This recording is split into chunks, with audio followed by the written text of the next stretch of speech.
নমস্কার, গুরু কৃপাই কেবলম।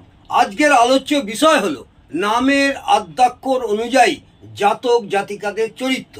বিগত কয়েকদিন আগে এ থেকে পি পর্যন্ত আমি বলেছি যাদের নামের প্রথম অক্ষর এ থেকে পি পর্যন্ত সেই সব জাতক জাতিকাদের কী ধরনের তাদের চরিত্র হয় সেই নিয়ে বিস্তারিত আলোচনা করেছি। আজকের আলোচ্য বিষয় হচ্ছে কিউ। যেসব জাতক জাতিকাদের নামের আদ্যাক্ষর কিউ তারা কি প্রকৃতির হয় এবং তাদের চরিত্র কী হয় সেই নিয়ে দু চারটি কথা বলছি। ভালো লাগলে অবশ্যই কমেন্টে জানাবেন। যেসব জাতক বা জাতিকাদের নামের প্রথম অক্ষর কিউ তারা যে কোনোভাবে লক্ষ্যে পৌঁছতে চায় বা লক্ষ্যে পৌঁছায়, যে কোনো উপায়ে জয় তারা করবেই এবং জয় তাদের কাম্য, এবং তারা জয় করার জন্যে আপ্রাণ চেষ্টা করে।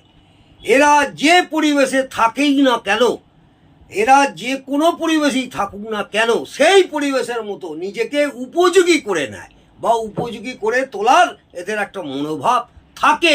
সেই পরিবেশের মতো নিজেকে উপযোগী করে নিতে এরা সক্ষম হয় উপস্থিত বুদ্ধির দ্বারা। এই সব জাতক জাতিকারা উপস্থিত বুদ্ধির দ্বারা সমস্ত কাজ উদ্ধার করে। এদের একটা উপস্থিত বুদ্ধি প্রচণ্ডভাবে থাকে। ক্ষণিকের মধ্যে একটা বুদ্ধি এরা বার করে ফেলে, সেই বুদ্ধির দ্বারা সমস্ত কাজ উদ্ধার করে ফেলে। এদের লক্ষ্য স্থির, এরা মাথা ঠান্ডা করে সমস্ত কাজ করে।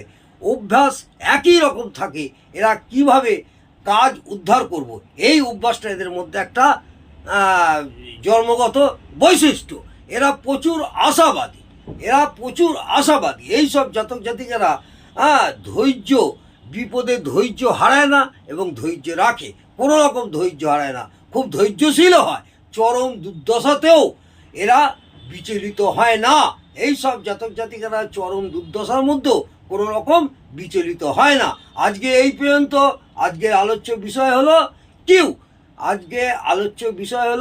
যাদের নামের প্রথম অক্ষর কিউ তাদের কী ধরনের চরিত্র হয় সেই নিয়ে বিস্তারিত আলোচনা করলাম।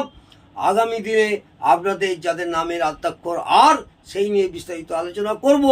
অবশ্যই ভালো লাগলে কমেন্টে জানাবেন, তাহলে আমার পক্ষে ভিডিও করা অনেকটাই সুবিধা হবে এবং আমার ভুল ভ্রান্তি যা কিছু হবে অবশ্যই লিখবেন।